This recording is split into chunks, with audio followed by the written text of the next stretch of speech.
saying right now, well, if we don't pour more money into education, that means you're against education. Ladies and gentlemen, just the opposite. I got my teaching degree when I graduated from Catawba College in Salisbury, North Carolina. Teaching is my passion. Education is my passion. In fact, my goal is to still be a teacher.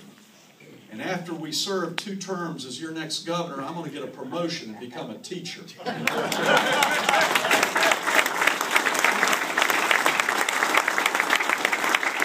Well, right now, our education system is unsustainable, and it's broken, and it's unproductive. And we need to look at other ways to educate our children in a productive and efficient and effective way. And instead of just asking for more money and pouring it down the drain, we're going to fix the education system. We're going to introduce long-distance education.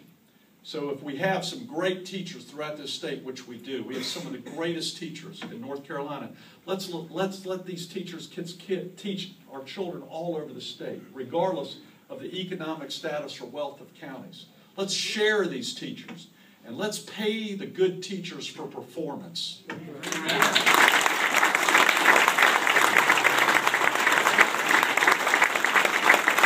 You know, when I was at school at Ragsdale High School growing up in Jamestown, we all knew who the good teachers were. The principal knew who the good teachers were. The students knew who the good teachers were. The parents knew who the good teachers were. Everyone knew. I want to reward excellence in government. And more than anything, I want to reward excellence in education. And I want to also introduce more technology to education. If you talk to young people today, they know how to do computers more than anyone else in this room. Well, there's some great young people, and it's great to see young people. You go ask a 10 or 11-year-old where they get their information, how they learn on a computer right now. Ladies and gentlemen, this is what they're doing across the world. Some courses are good for learning on a computer. And I've been doing it in the private sector for 10 years. I was director of training for Duke Power Company. We were also learning for those courses that are suitable for computer, where you can keep up on your own pace. And other people who may be smarter can go at a faster pace. But there are some courses that are not any longer suitable for lectures. Let's have the best of both worlds and introduce technology, which will mean our education system's not just about bricks and mortar. It's about results. That's my goal. My goal in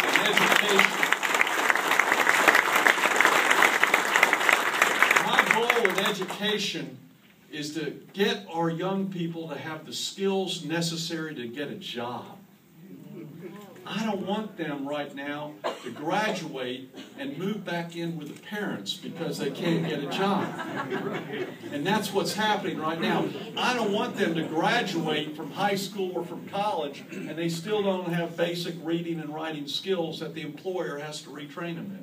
That's not right. That means we have a failed system. And this is the feedback that I'm getting throughout the state of North Carolina. And let me tell you one other thing that I have a passion for in education. I think there are 2 paths of success through education. One path is for a 4-year college institution, which I was fortunate enough to go through. They can get you jobs in engineering, they can get you jobs in liberal arts, they can get you jobs in management, some wonderful opportunities. But equal to that is vocational training.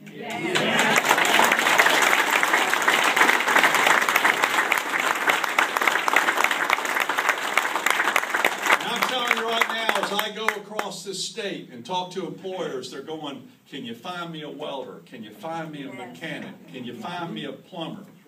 My wife has asked me that several times. She looks at me and says, Pat, the pipe busted. Can you fix it? And I go, I have no idea. We're going to have to hire a plumber. The plumber comes, and you know what? They make good money. And guess what? They deserve good money because they have a skill that's desperately needed. And we've got to start treating vocational training in our high school and our community colleges with respect. It's 2 successful paths that we need to show our children. And I guarantee if we start having that philosophy, we're going to have a decrease in our dropout rate. We're going to have more people who won't move in with their parents and they'll build their own home.